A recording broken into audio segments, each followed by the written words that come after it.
from your busy schedule to spend a bit of time and have some interaction with us. We at ETA, Exercise Training Academy, we the business management group. We studied to be managers one day, hopefully in the different sports field. But I'm already in that field. So firstly, thank you and welcome.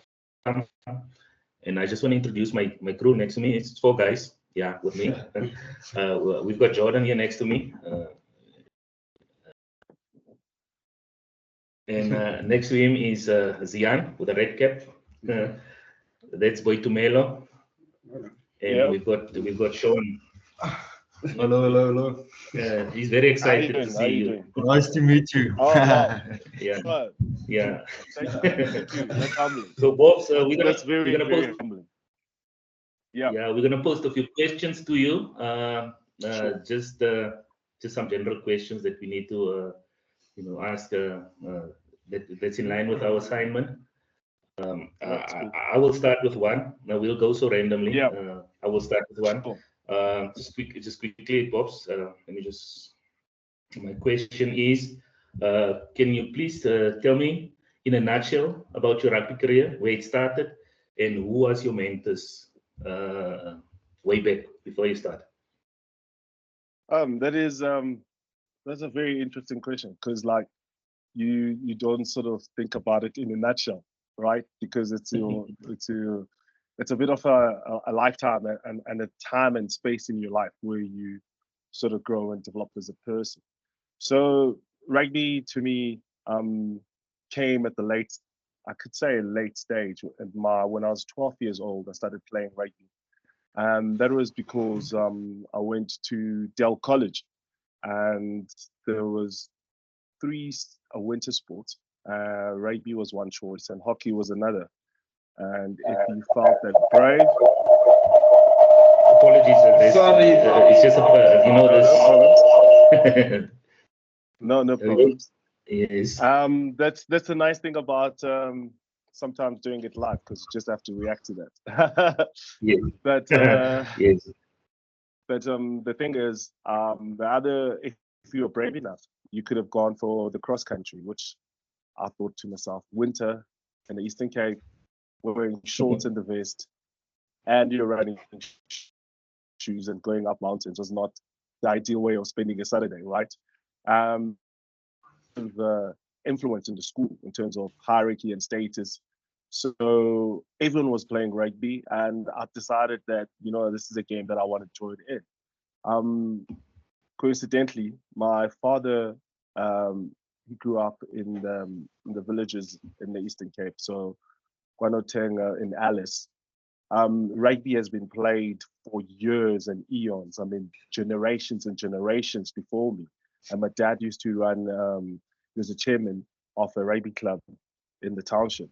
So to him, it was culture. So by the time when I took interest to it, he really loved the fact that we could have something that we shared and which was in common, So we could watch games together. He would drive me to the games. So he was my real first mentor, because just his presence to be there, to show me the confidence and to have the time to spend with my father is something that I really appreciated about the game. And through that, I just wanted to make sure that every day I could in person. I guess me trying to in person gave me a chance to be playing in big teams.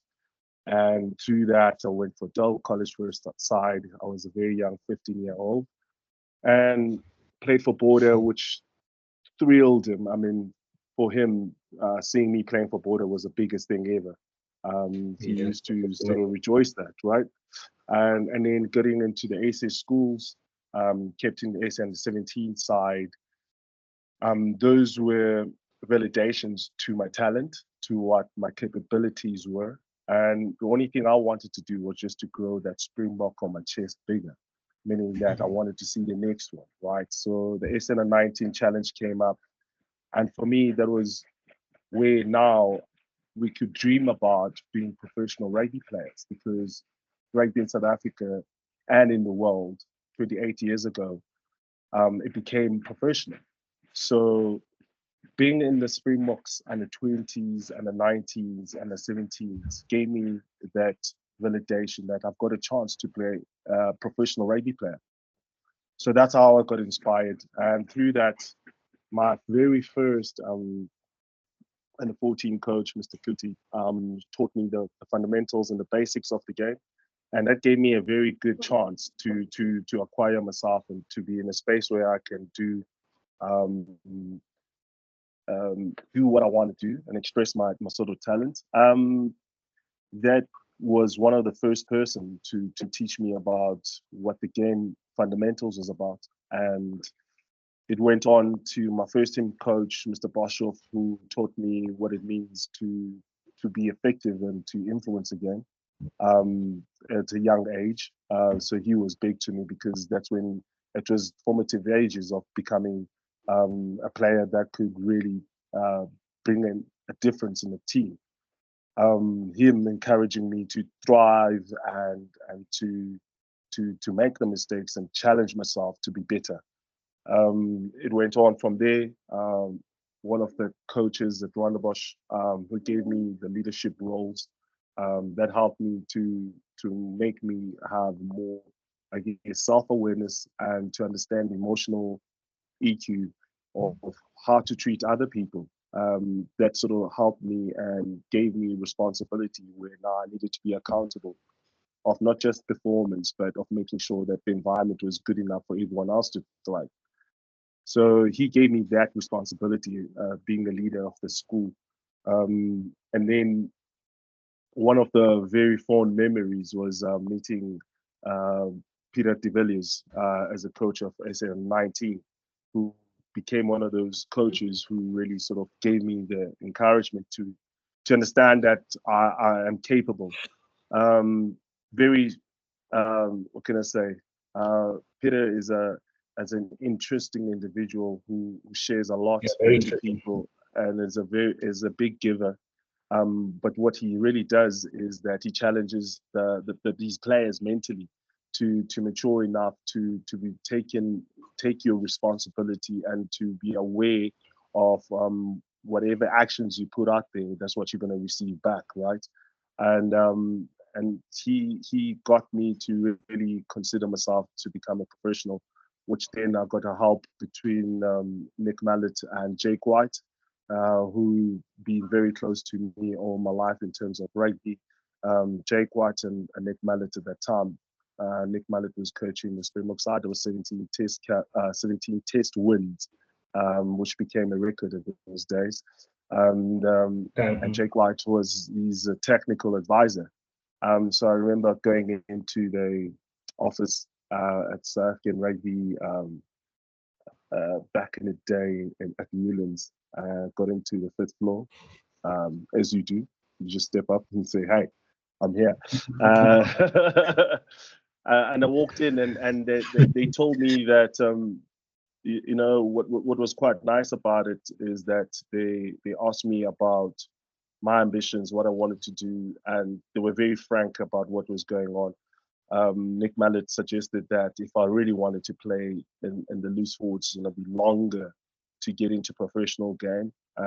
He thought that I do have the skills to play center, and I'm an impatient young man. Only thing I wanted to do is to see and live my dream and fulfill the promise that I did to my talent by putting in the time to do it. So that became a situation where I moved to the Lions.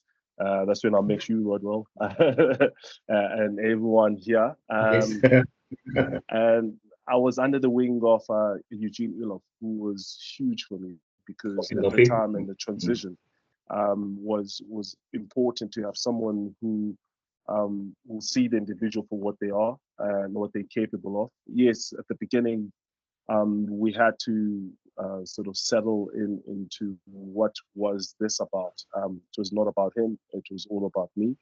And I wanted to play in the centers, and that's where I saw my future. And he saw me as a flank at start. So I was willing to pay my dues and do the work. He helped me a lot in terms of finding myself and giving me the chance to express myself and to feel comfortable in Johannesburg.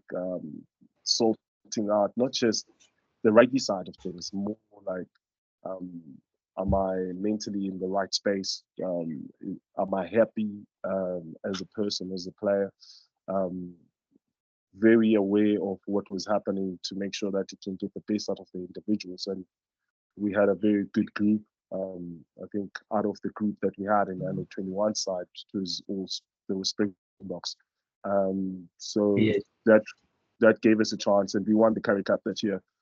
And then the senior rugby started, making my debut playing in the Currie Cup for the Lions. Big, I mean, memories come to mind of the one game that we played.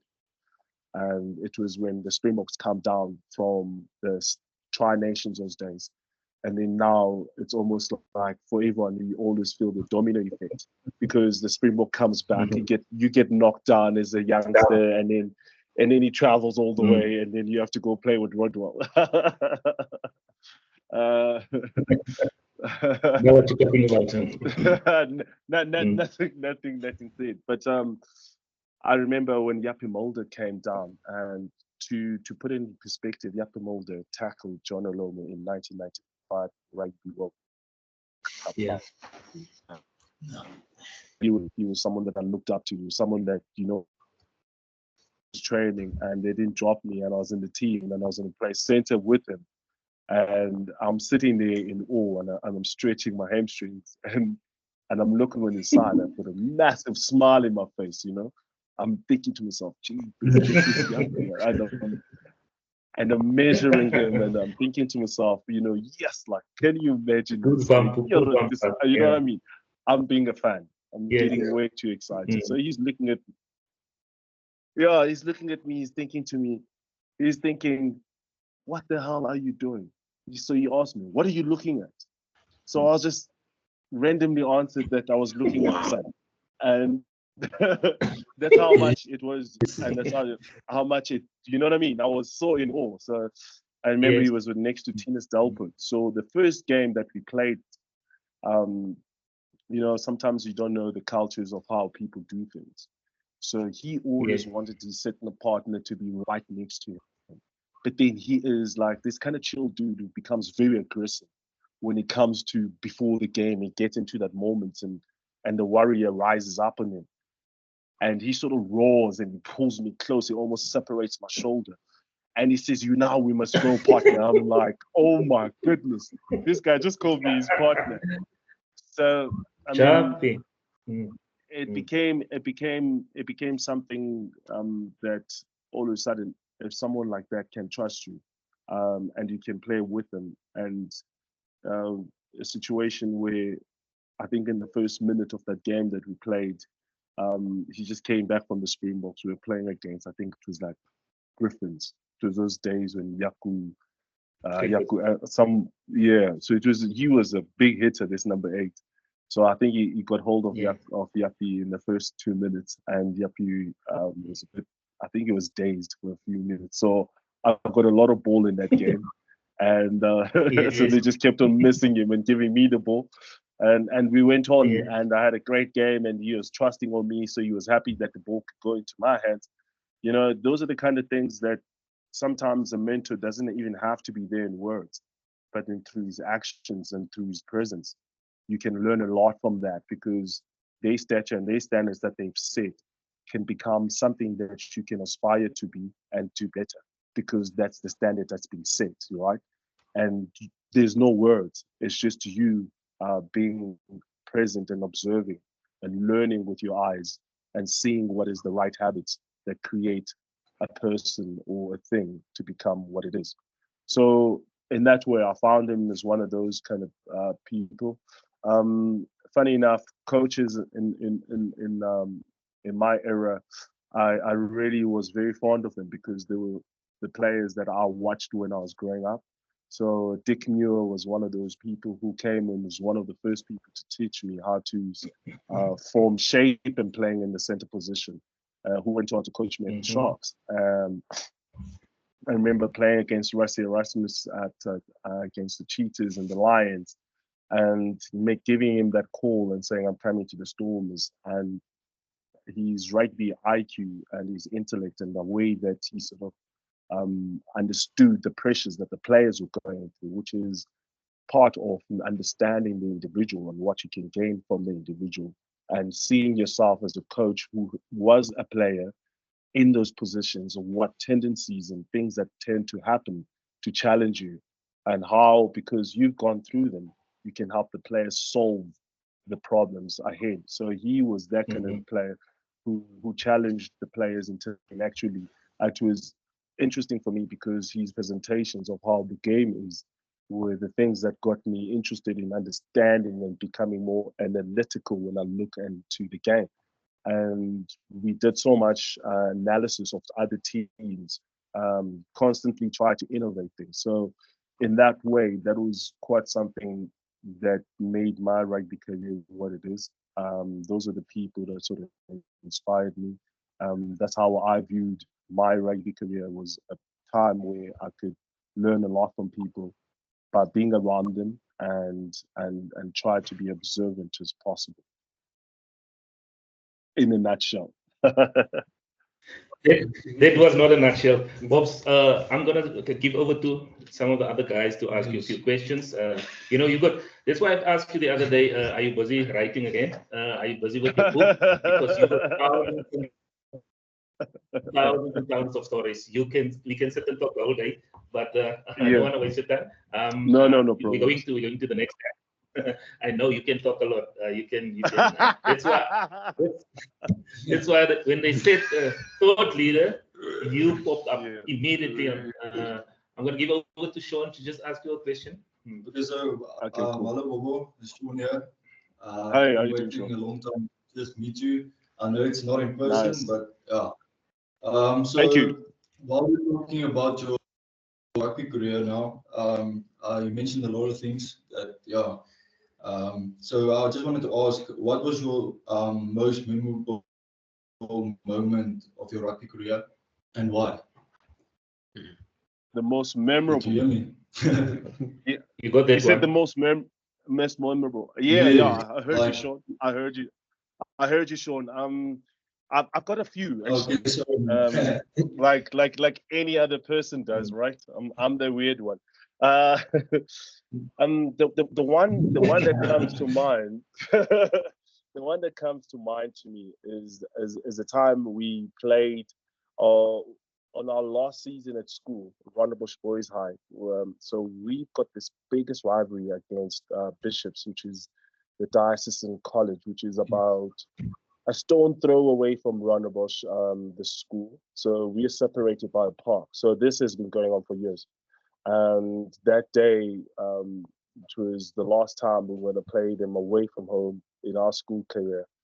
And it was 150th for Rondebosch in terms of years. So it was a very big, this was the 100th. So it was a massive year, anniversary, and everyone was going off about it.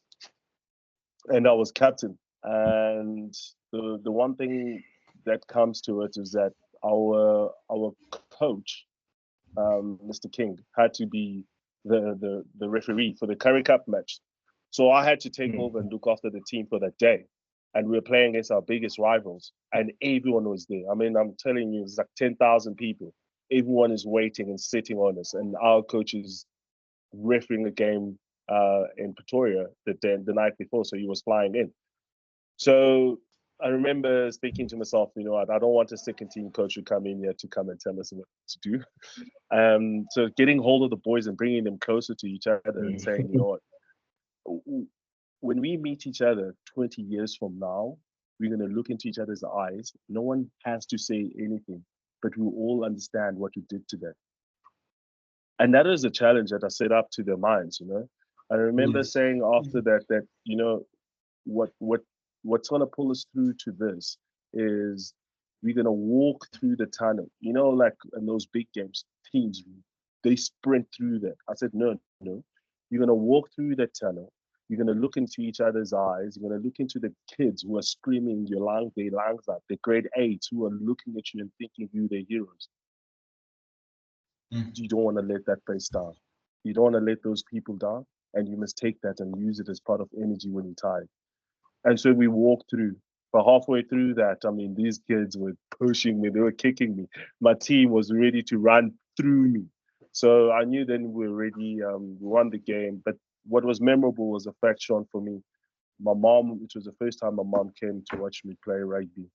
And Wow. I didn't know that, and it surprised me. When I saw her walk towards me and how proud she was, yes, that gave me goosebumps. And it's something that I'll forever hold as a dearest moment. You know? Tear in the eye. No, that's awesome.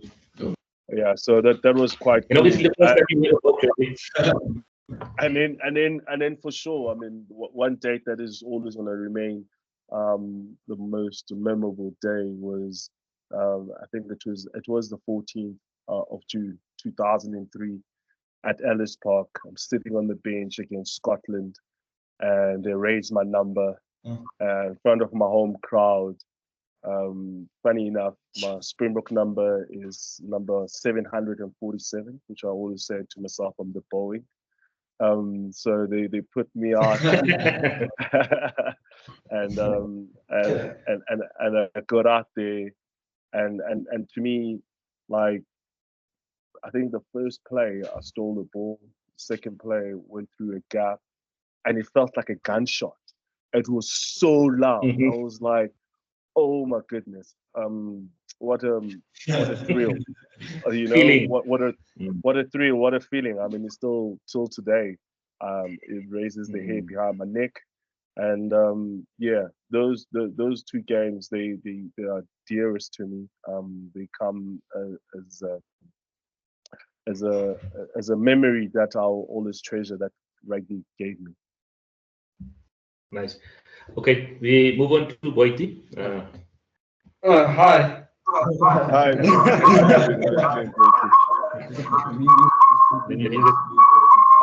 I see your speakers and your mics and everything is fighting. Yes. Mute your laptop. Yeah, someone had to mute. Sorry about that. No worries. No worries. No. Yeah, I wanted to ask, how did you transition from being a rugby player to a commentator, and was it difficult? Yeah, that's a great question. So yeah, I always feel like my answers take long because I'm a very reflective person. So when I was young, I never wanted to miss a rugby match that was on TV, especially when Super 12 started. And Super 12 started like in '96, so that was 28 years ago. So I didn't want to miss a game. I wanted to see the game, and meaning to see the game for me was like I wanted to watch when they walk out in the change room, when they take those camera shots into the change room. I wanted to see that story. I wanted to pick that feeling. I wanted to pick like what was the people doing, what was someone doing in the corner, how are they reacting to what's going to happen. So I've always seen the game as in terms of the story, you know, how you can pick up sometimes if the team is ready or not ready by the way that they gesture themselves in the change, how they feel, how confident they are, or how everyone is in a panic. You can sort of sense that. So that got me interested into what are they saying? You know, what are they talking about? Who's saying what kind of storyline is that? So I used to wake up in the morning with my dad, and you know, I'll wake up and he'll find me watching TV and lying on the couch with my feet up, you know, with the duvet, and I'm thinking to myself. And he used to sometimes he used to let me get away with it, but he didn't like me having my feet on the couch.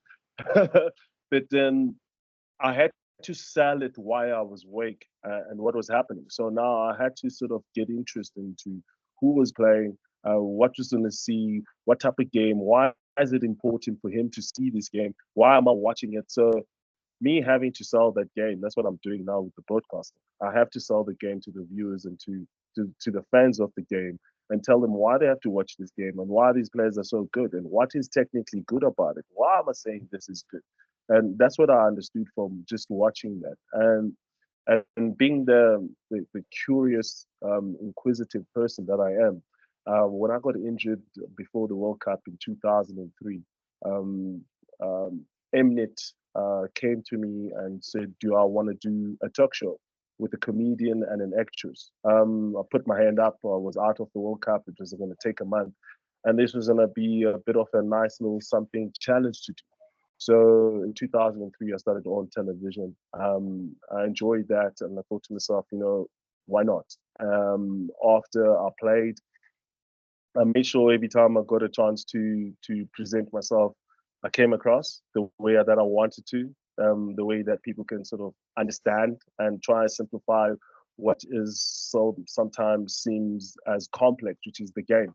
And that's my true passion in terms of trying to make this game grow and make it as cool as possible. Because I think, when I grew up, I used to watch Michael Jordan, and I used to think why rugby cannot be like that. And that's why we have the Siakolistis of our days. That's why we have the Makazoles of our days. And we want to celebrate those guys' talents, and hopefully those guys' talents can inspire everyone else to be great, because it's not about the game, but it's just about being a great South African, especially after the election. Yeah, I'd like to pass it on to my friend here, Zion. Yeah. I just want to ask you, did Charitable make the impact you expected it to be?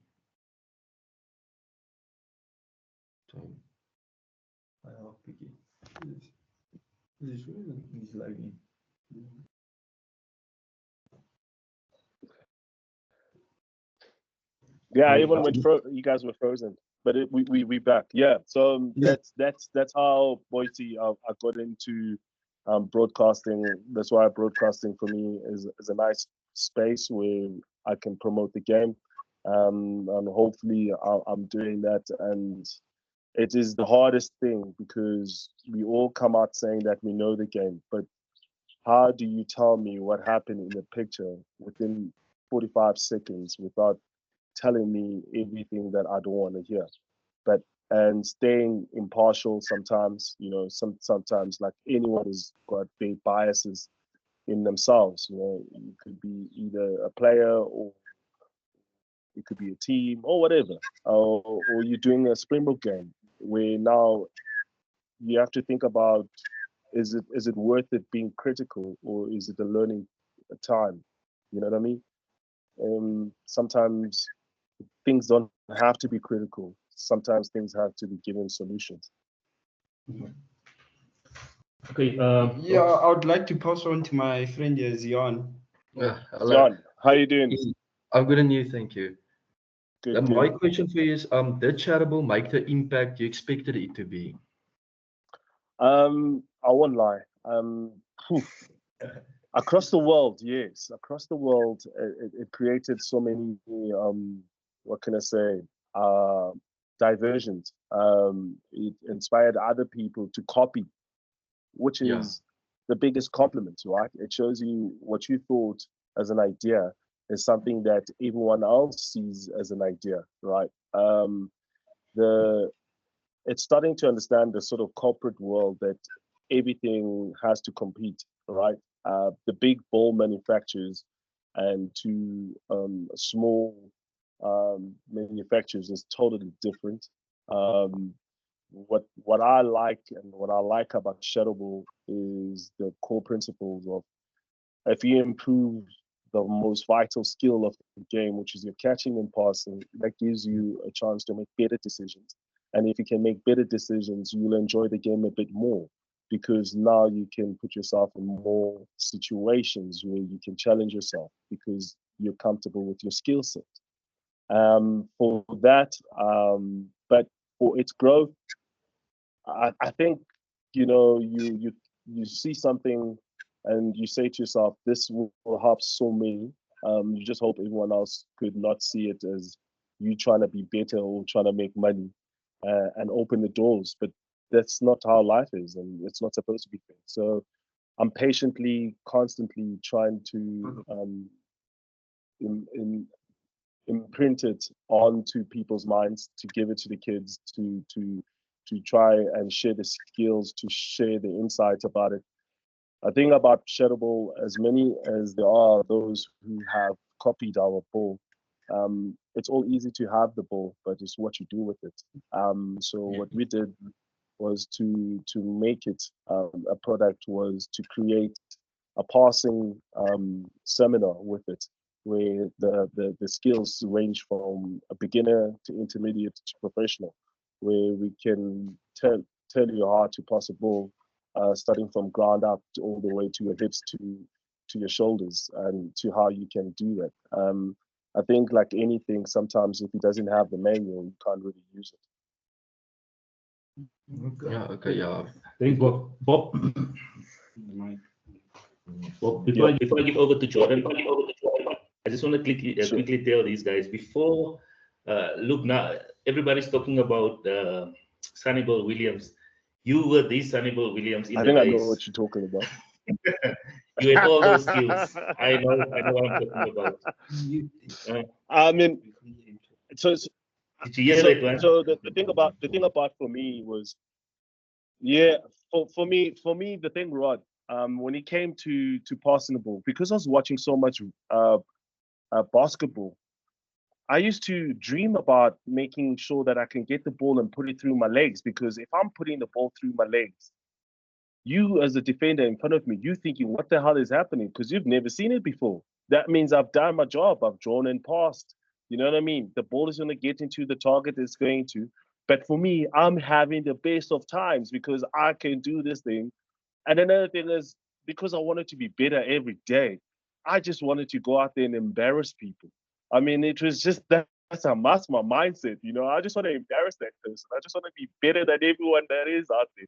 And I think if you don't have that sort of thrill, um, it must be challenging, man. It must be something that it must be impossible, you know. That's why I even stopped early playing, because I was like, you know, if I can't have that same push that I wanted, why am I still playing? Because and then I'm just holding on a spot for a younger player to do well, you know. And besides that, it was inevitable. You have to stop playing.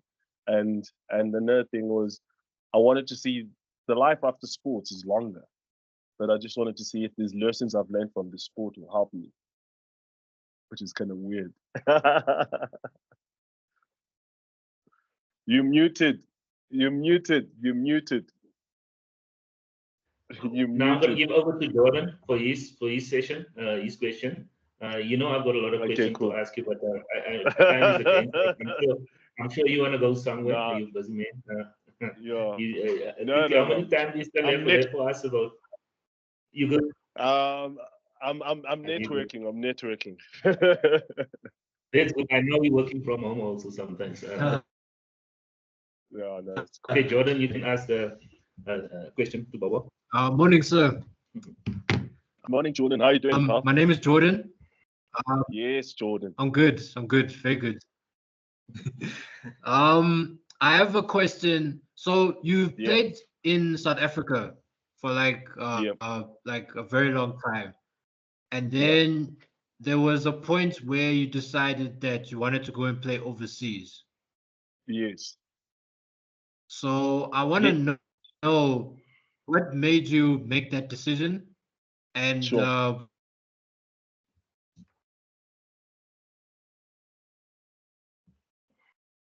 And and so what made me make that decision? And I didn't hear the second part of the question. And was it a good oh, decision? Was it a good was it decision the or right the right decision? decision to go Yeah. overseas? Oh, okay. It's a great question again. So there's one thing that I think about when it comes to to sports and to talent, to any talent, is that your talent is your passport. Your talent can take you somewhere. Your talent can take you to places, and you shouldn't limit yourself to just being a South African or just in Africa or in anything, right? Because that talent Yeah. is supposed to give you experiences, and I wanted to have that experience of playing overseas. I wanted to have an experience of uh, being with different people and see how they react and how their culture was and how they sort of perceive the game. The best thing that I did to myself was to go overseas, because I sort of felt that I overstayed my welcome. I needed a new challenge. It was a time in my life where I thought I was ready to leave the country and to go see. I mean, I didn't want to be in a situation where I wonder, kicking off for the Griffins or the Griquas. I didn't want to do that for myself. Yeah. No disrespect to those teams, right? It's just that I've always seen that Premier Division rugby was what I wanted to see, and most of the players have who've been in that position to be given to go play a chance or an opportunity to play overseas. They took it, and it was most of the time I always heard good results, and people used to come with good sort of reviews about it, and I wanted to experience it for myself. For me, what was quite good about the experience was to see the work that had been done in South Africa in terms of prepping me as a professional rugby player, to go there and become a mentor to young English players, because I was playing for Newcastle, to enjoy players that I used to play against, like the Jimmy Goppets, the Carl Hemmans against the All Blacks. We used to play against each other at Super Rugby, playing with those players and playing against those players in a different conditions, and the conditions were different. Yeah. A good, let me put it in perspective. A good hot day in Newcastle is 8 degrees. This is when people take off their shirts. They go to the beach. So you know what I mean. And so it was a challenging times. But then like one former player told me that you know, when you get there, there's only those days that'll be challenging. But the only thing that you do is that you take your card and then you go to the ATM and you check your balance and then you convert it in rands. And then you know exactly why you're there. Yeah.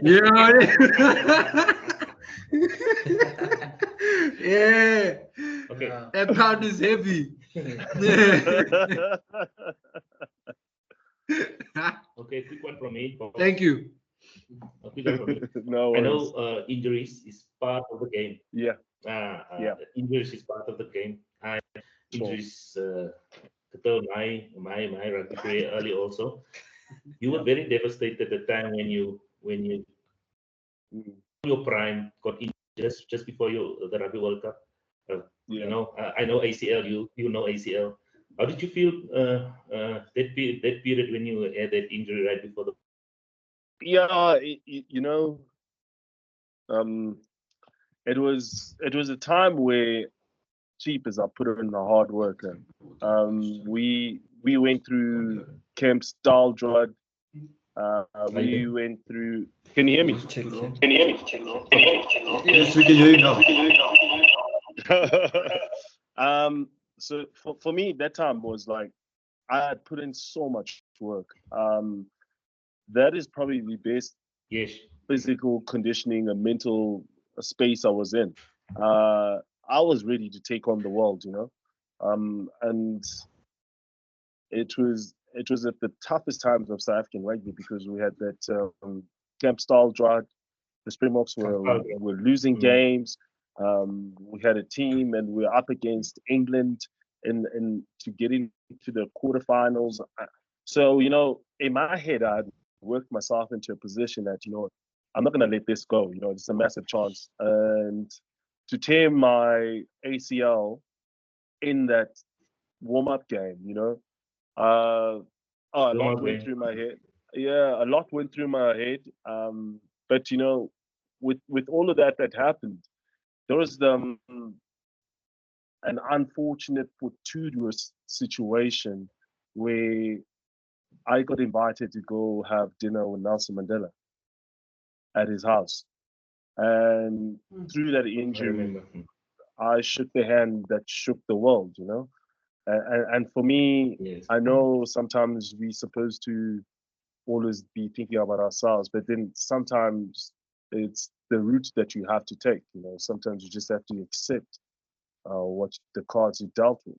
You know, you can't bite too much, and you can't bite too little. You take what you're given, and it helped me to understand that, you know, I'm part of driving what I would like to see, but at the same time, things do happen, and you have to stay in the driver's seat no matter what scenario you're given, right?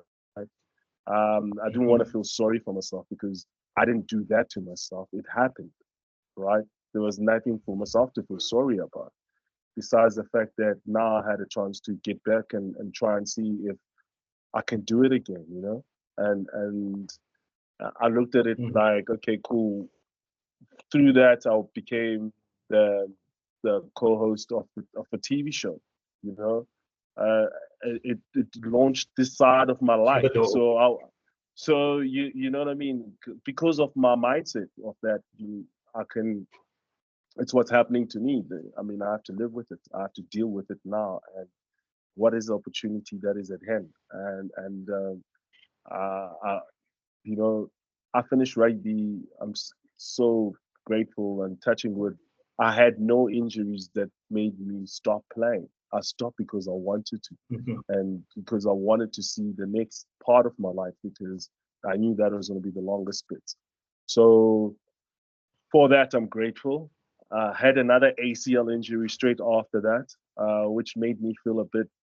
I was annoyed more than anything. Just like, come on now, why do you feel? It felt like as if the other knee felt lonely, needed an operation. So, so I had to go through the whole thing. The one part though, I mean, it's never. I'm very blasé about it, but it's not that easy because when someone is injured and they say you're out for 9 months, it's that 9 months is every second, every minute, every hour, every 24 hours, every day of you coming back and learning how to walk. Those things could be frustrating. And you have good days and you have bad days. There's days where you think like you hate everyone. You don't want to see that doctor. You don't want to hear about that physio telling you that no, you haven't sort of passed that mark that they wanted. You know what I mean? Or your rehab is 2 weeks off, or you know what I mean? You constantly want to improve, and especially when you're a competitive person. So that could really work into your head. But then if you've got nothing else that gives you joy or other things that you do, then it becomes difficult because then you're going to stay in your slump and you need the right people around you. Your environment has to be positive. You can't sit around, like I remember I used to say to people, like, if you wanna be a tennis player, you can't be living with American football players. I mean, it doesn't make any sense. But at the same time, it doesn't mean that you don't socialize with comedians. Yeah. You know what I mean? Because they'll get your spirits up. Yes. Okay. I think we can squeeze in another one or two questions. Okay, Sean. so Bobo, there's a lot of athletes, professional athletes that before their games or events or whatever, they pump themselves up before games Sure. to motivate themselves. So I just wanted Sure. to hear what was your go-to habit before a big game? Okay, cool. That's a great question. For me, I found preparation didn't start on that day. If it did start on that day, then I'll be out of my sorts because then I'll be hurried and rushed into it. So what I did was I broke it down into the week. So Mondays and Tuesdays for me were my bread and butter days. This is where I had to make sure that my gym work, I get my PBs at that time, my personal best, make sure that my gym is strong, make sure that my skill set is strong, make sure that my defense, I've worked on that. And then Tuesday was like attack, make sure that I know the detail, know my personal roles.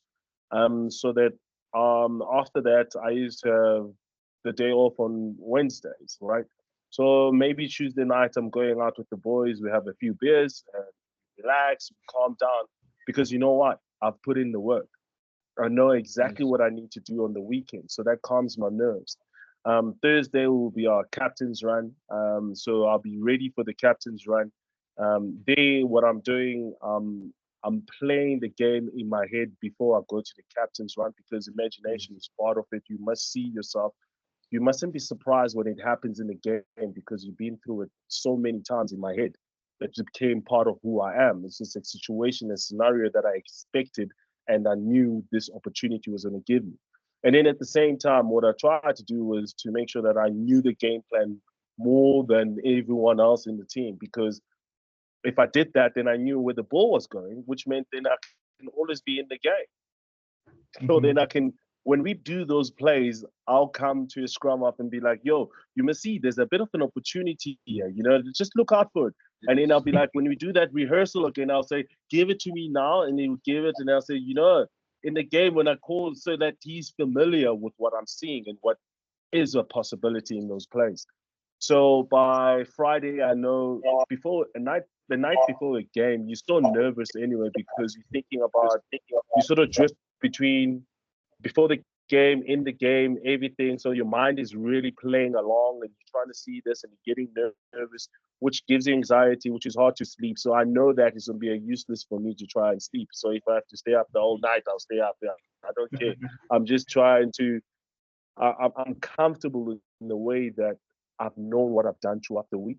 So before the games, mostly what I used to do, I used to go to the physio room and go and talk as much smack as I can possibly do. and and just any scenario and just because that's how I used to get rid of the nerves, right? Because the more I get rid of the nerves, the more I can feel comfortable being uncomfortable, right? But then it comes across like as if I'm just joking around. But this is how nervous I am that I joke around so that I can get this thing out of me, so I can loosen up the tension. And then before the game, I used to make sure that my warm up is hard on my own because it doesn't matter if you got a physio, someone who has studied for 20 years, they don't know what is tight at that time. So I took that responsibility to myself, so I get myself ready. And before I joined the team, I used to make sure that then I get the dog out of me, meaning that I'll do about 5 hits. This is when I'm just thinking, I always felt that tackling people sort of forget that you got 4 fists. It's your 2 hands and your shoulders. And if you can get your shoulder, you're getting a fist into a body. And if you can get that fist into a body and beat someone to their power step, you're gonna blow them. So every time I'm seeing myself through every hit I'm making sure if someone is holding your back, I have to give him the smack, just to know that I know that he knows that I know I'm ready. So after that, and then into the change, when we're coming out in the change, I just stay vocal. The one thing that, to me, speaking and making sure that communication and everyone knows what's going on and we all stay present is important. I felt like if the team was running against us, was disrespecting us. So I used to call them out, like, yo, he can't do that against us. You know what I mean? So that's how I mentally got myself into the game. That's how I prepared. It was a whole week to make sure that I don't get myself or find myself with a stone unturned. Okay. Thanks for that. I think Jordan, Pops, as part of our this project is we're gonna have to ask you if you know perhaps what tag ball is. It's a new thing in South Africa. Look, we were writing or have something as a school project, so we need to ask you a question on this specific because that was a project in class. So No did you hear? Do you know what tag ball is? No. What is? Do you say third world? Tag ball, TEQ. Oh, tag ball. Oh no, very much so. Stuart McConaughey. Yeah. Yeah. I got a long way with Stu. He's old Runnerbush boy. Cape Town. Yeah. Oh, yeah, because it was. So he I've done a lot of promotions for him. I love what tag is about. I think it's one of those underrated games. I think tag can go a long way in and improving the rugby IQ, especially of I think it could improve the rugby IQ of our female sports Oops. rugby athletes. Apologies for that. Yeah. Yeah, I think you're confusing. There's two different. The table that you're talking about, can you hear me? Is say the tag or tag? tag Tag TEQ? rugby. No, tag ball. Oh, TEQ. it's TEQ BALL. Tag ball. TEQ. TEQ. Yeah. BAL. Yes. What? Okay, it's no. I know tag ball is So- a tag rugby. It's different from tag ball. Oh. Totally. You guys are I'm cool. gonna ask Jordan to quickly explain to you, or even point to Mel. Oh. It's this. Please. It's something new. It is very new. Yes. Yeah, so tech ball is like it's like a mix of soccer and tennis. So what happens is like Table tennis, yeah. yeah, table tennis. So like there's a table tennis table, but like it's kind of like curved, and then there's a net, and then there's two players on each side, so there can be a team of two or like a team of one, but Yeah. it's basically like tennis. So when the ball is not allowed to touch the ground, it's only allowed to bounce once on the opposition side, and if the other player doesn't keep it off the ground, it's a point for the other person's team. Okay. Yeah. Okay. Can you only use your feet, or you can use anything? You can Yes, use your your chest, chest, shoulders, knees, not your hands though. You're not allowed to use your Okay. hands. I think now I see what you're talking about. So instead of I'm talking about, like, you got that you got volleyball, but then in Brazil they play a lot of that football, like when they keep the ball up, Yeah, right? yeah. And now you've taken that and you put it on the floor. Yes. Yeah, Yes, like yes. on a table tennis table. Yeah. Yeah, that's what I'm Yeah, saying. you know. Yeah. Something new. That is quite cool. I like that. Yeah. I like that. I like Yeah, that. we're there's a youngster. He's the president. We had a meeting with him, kind of almost an interview. I'm working for council. So they were Sure. at one or two of our facilities at our youth programs, and they're promoting it. They're looking at introducing it into Olympics in the next few years. So it's That's brilliant. it's a big phenomenon overseas, because your ex Ronaldinho, Neymar. Sure. all those guys, Yeah. they play. So it's just part of our. No, Ibrahimovic. I understand. I understand exactly. It's similar to how paddle, Yeah. how the paddle started. I remember at about, it was a good 5-6 years, I was in this group, and this guy was saying, "Hey, there's this new game, we're calling it paddle, blah blah blah blah blah blah blah." Now it's on TV. Now Yeah. everyone is doing it. Now everybody's doing it. So yes, no, that I like what I like about this game. Do you need the ball to play it? Yes, I Yes. think Yes. Yes, you do. Yeah. we used to play it. I No, think, because with our years ago. yes, that's why I'm asking, because you think about sports is the level of entry, right? Yes. That means facilities, that means where you can have Equipment. it, and equipment is always part of that. I mean, Rules. you think about rules, laws, and all of those things, and what is scoring, what is the points, and writing up all of that, and I mean, we got a shareable new game, but yeah, all in good time. You will see this thing; it's cool. Yeah. Well, I think It's just, because you have to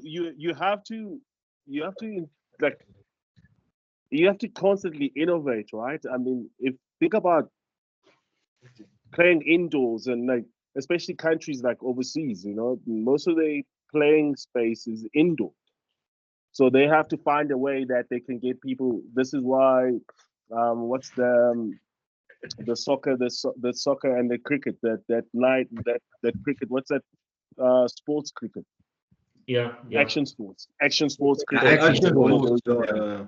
Yeah. So like if you think about that and having a version of like now for me, like shadow ball or rugby in action sports. So that's where we sort of target to those kind of spaces. But I like this tech. Ball. No, I good. like it. That's one more. Boitu's just gonna ask you one more, and then we can wrap it Sure. up.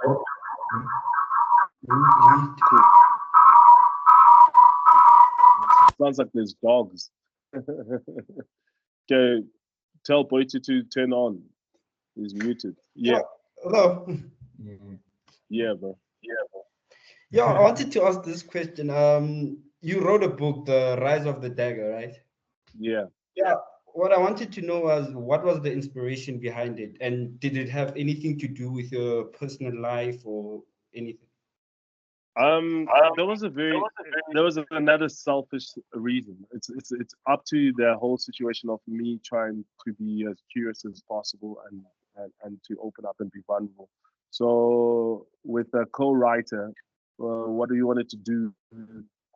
I said to myself, when I was growing up, I was interested in rugby, but there was no like rugby fictional books, like something that I could read because I was interested in that sport, that I could enjoy and sort of like, have affinity with it, but using that reading thing. So I read when I had to be given like a book sort of project at school.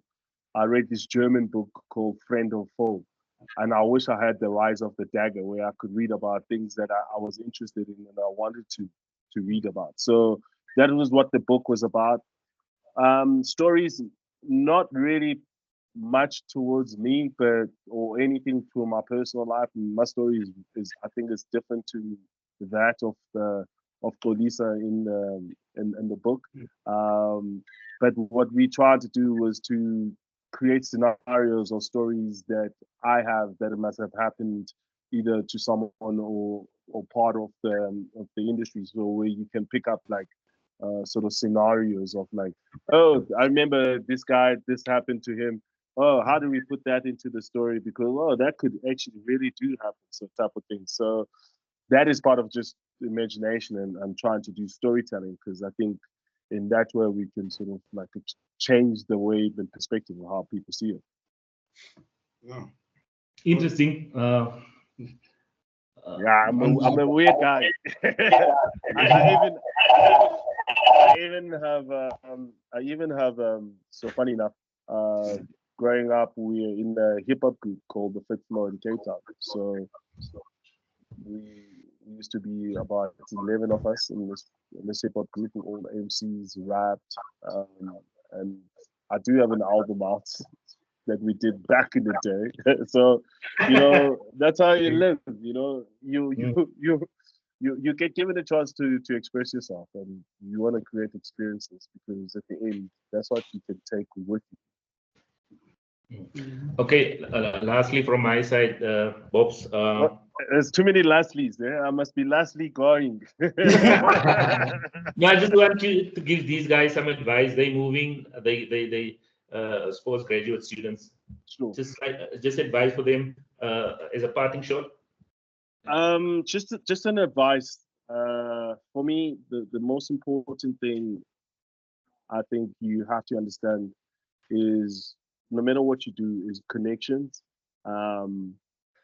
If you are able to communicate with people and to understand that your humility gives you a chance and opportunity to have someone's ear. We're sometimes too quick to think that we are so good at things that we forget to see another person or even be present to hear what other people are saying. By giving yourself a chance and opportunity is to give yourself the time to understand what you're trying to achieve. And in that way, you must humble yourself Humbling yourself is learning and taking responsibility. And when it comes to decisions, whatever decision that you make, you must be willing to live with the consequences because you made that decision. So for me, hard work comes from the passion that you have. If you got the hard work that comes from that passion, you're never going to work again in the rest of your life. That passion is what pushes you. So if you don't have passion for something that you're doing, you're wasting your time and everyone else's time around you. Buddy, thank you very much. Thank you. We really appreciate your time, your passion, your inspiration, your stories. I just want to I you must talk a tell lot, these eh? guys, No. why did you, in 3 years' time, how did you become a tree handicapper? I'm an obsessed person. I love learning so much that I want to own it and it becomes part of who I am. And at the same time, I hate failing so much that I have to be good at something. Yeah, that's good. That's a good lesson. Thanks, buddy. No way. It's It's a pleasure. Thank you so much, guys. All the best. Enjoy the rest of your day. Thanks, bud. Keep Right. your bobs. Yeah. That's fine. It's fine if he leaves. Yeah.